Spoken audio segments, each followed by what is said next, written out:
Assalamualaikum warahmatullahi wabarakatuh. Perkenalkan, nama saya Gading Wilda Aniriani dari program studi S1 Kesehatan Lingkungan Fakultas Ilmu Kesehatan Universitas Islam Lamongan. Saya mengampu mata kuliah pengolahan limbah cair secara mikrobiologi. Mata kuliah ini disampaikan ke mahasiswa pada semester genap, yakni semester mengampu mata kuliah pengolahan limbah cair secara mikrobiologi. Mata kuliah ini memiliki CPMK atau capaian pembelajaran mata kuliah antara lain dapat menentukan jenis pengolahan limbah, berbagai macam limbah secara mikrobiologi yang diolah, kemudian ditentukan metodenya untuk mengurangi polutan atau beban pencemar pada lingkungan. Pada kesempatan kali ini, saya ingin membagikan pengalaman mengajar saya di kelas dengan Bismillahirrahmanirrahim. Assalamualaikum warahmatullahi wabarakatuh. Waalaikumsalam warahmatullahi wabarakatuh. Terima kasih kehadirannya teman-teman hari ini pada kuliah PLCM, pencemaran pengolahan limbah cair secara mikrobiologi. Ya, hari ini topiknya kita adalah diskusi bedah jurnal. Topik yang saya berikan minggu kemarin, yakni masing-masing kelompok mendapatkan topik yang berbeda-beda, ya, ada 3 kelompok di sini. Nanti mohon diisi LKM-nya dan akan kita diskusikan. Tapi saya harapkan teman-teman kemarin atau sebelumnya atau sebelum kita ketemu hari ini teman-teman sudah belajar masing-masing isi jurnalnya apa sehingga tidak menghambat diskusi hari ini, ya. Oke, sebelum diskusi kita mulai, Bu Gading ingin memberikan pendahuluan, ya, ataupun stimulus kepada teman-teman tentang apa saja yang akan kita bahas hari ini, ya. Di Moving Bed Biofilm Reactor ini nanti teman-teman akan melaksanakan bedah jurnal secara mandiri dan dipresentasikan di depan kelas itu setelah UTS. Tetapi hari ini kita bikin topik ini sebagai pembanding dari topik-topik yang sebelumnya yang sudah dijabarkan oleh Bu Gading, ya. Saya mulai, ya, untuk menstimulus teman-teman. Sebenarnya Moving Bed Biofilm Reactor ini merupakan topik ataupun bidang keahlian Bu Gading, ya. Jadi Moving Bed Biofilm Reactor ini sudah saya integrasikan di penelitian maupun pengabdian masyarakat, ya. Penelitiannya kebetulan sudah saya upload di jurnal terakreditasi Sinta 3 itu di Universitas Samratulangi Manado. Itu sekitar tahun 2017 sampai 2018 tahun ajarannya, ya. Nanti akan kita cek atau kita lihat jurnal Bu Gading dengan jurnal kelompok berapa, Mbak? Yang kelompok 3. Oke, kita ada 3 metode.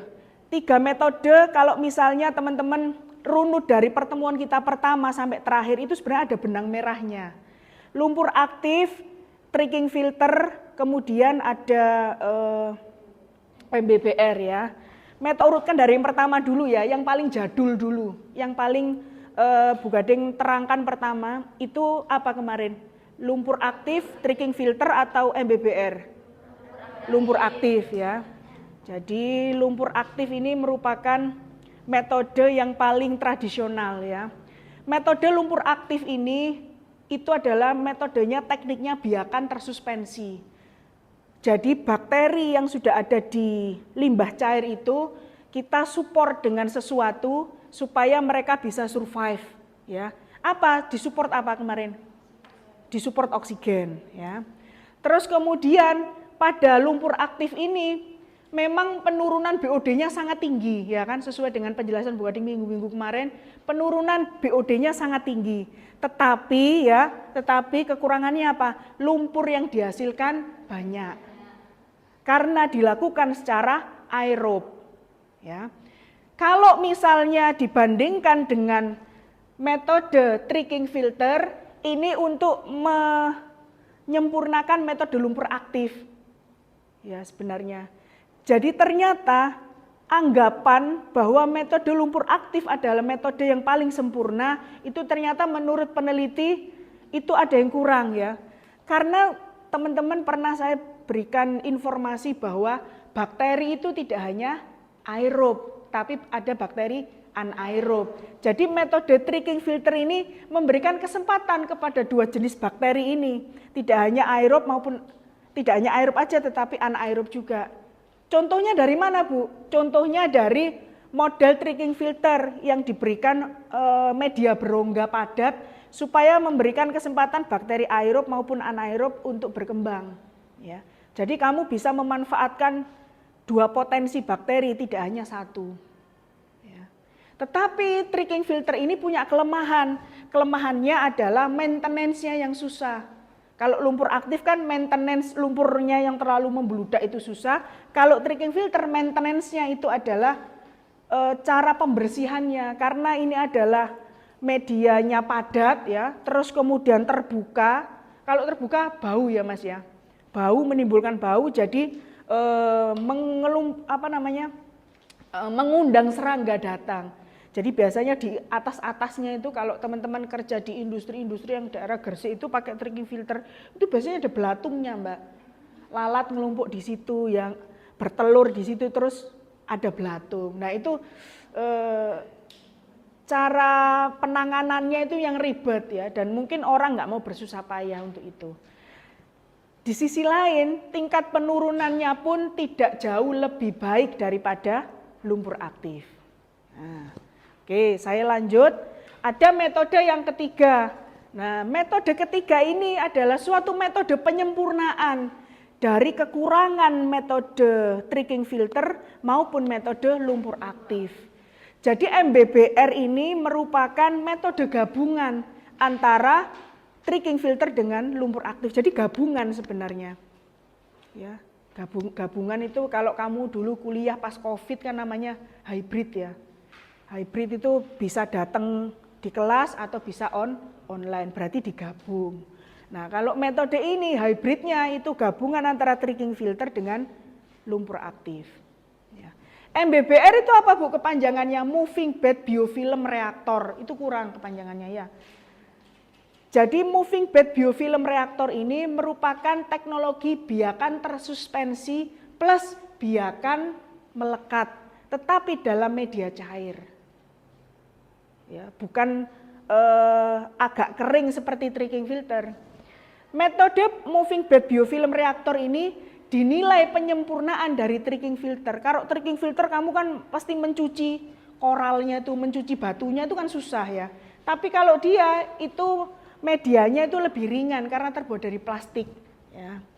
Di sini digambarkan di situ MBBR itu adalah penambahan media, namanya medianya Kaltness ya. Coba dari yang dimasukkan ke dalam MBBR, kalau teman-teman ke puskesmas, ada nggak puskesmas tempat PKL teman-teman terakhir yang pakai media Kaltness?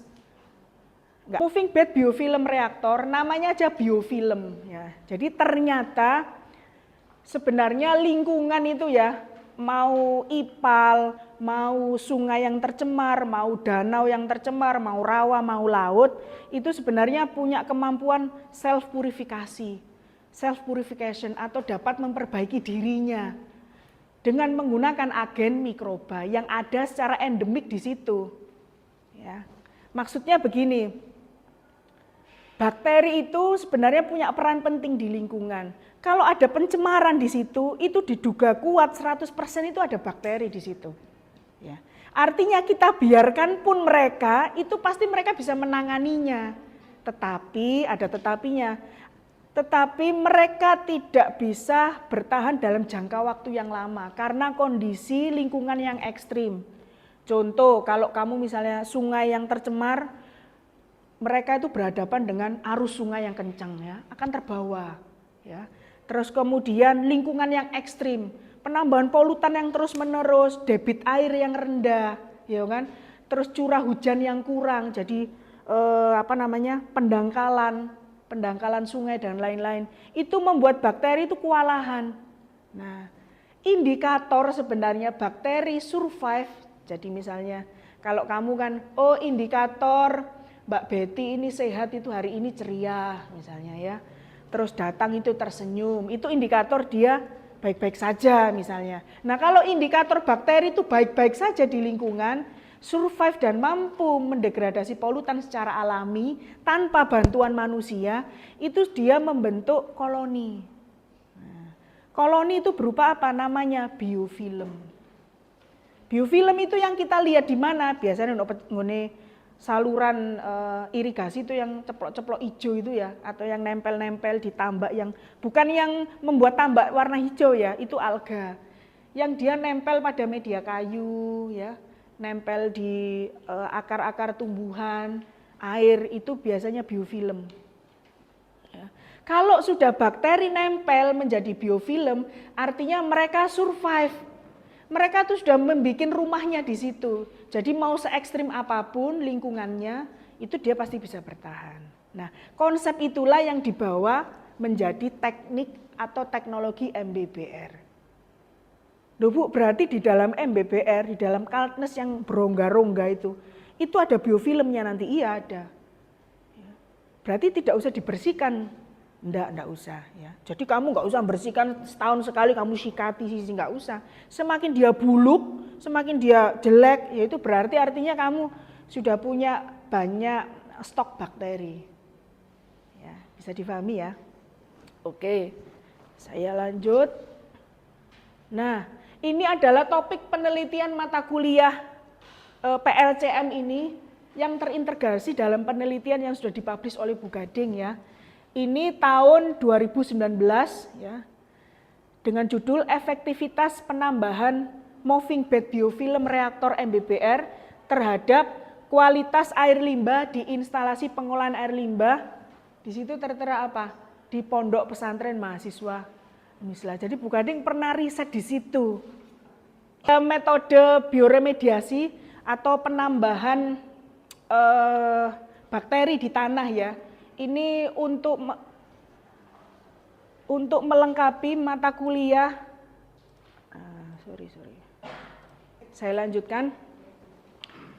Untuk topik yang lain yang akan Bu Gading berikan nanti ya setelah UTS, itu nanti ada topik yang namanya bioremediasi, bioaugmentasi atau biostimulasi. Itu nanti Bu Gading jadikan topik praktikum pertemuan ke-6 dan ke-7 praktikum kita akan atau telah upload di jurnal. Jurnalnya itu Jurnal Pengabdian Masyarakat. Kebetulan di sini saya bikinnya itu adalah konsorsium EM4. Ini adalah konsorsium yang sudah diciptakan oleh Bu Gading sendiri tapi belum saya hakikan ya. Tapi sudah banyak dimanfaatkan oleh Bu Marsa, oleh Pak Eko ya. Ini dari praktikum bioteknologi sebenarnya yang sekarang diampu oleh Bu Denaya.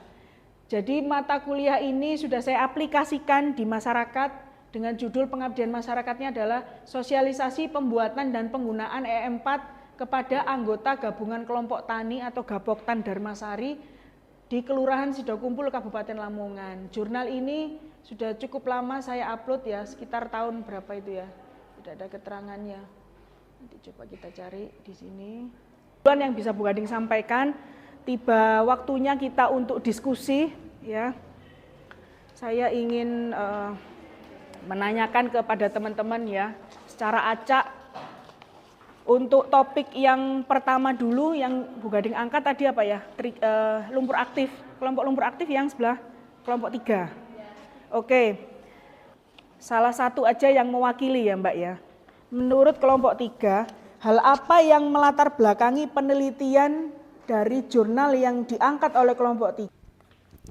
Oke, terima kasih Bu Gading atas pertanyaannya. Jadi untuk jurnal yang kita bedah kemarin itu untuk melatar belakangi penelitian yaitu menggunakan adanya proses pengolahan limbah dari pabrik pengolahan ikan yang menggunakan tricking filter. Oke, alasan ilmiahnya apa? Kenapa pakai tricking filter?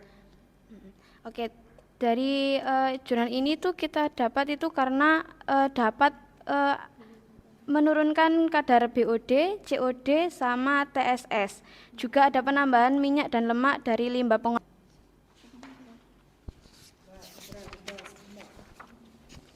Tadi kan itu kan merunut teori ya.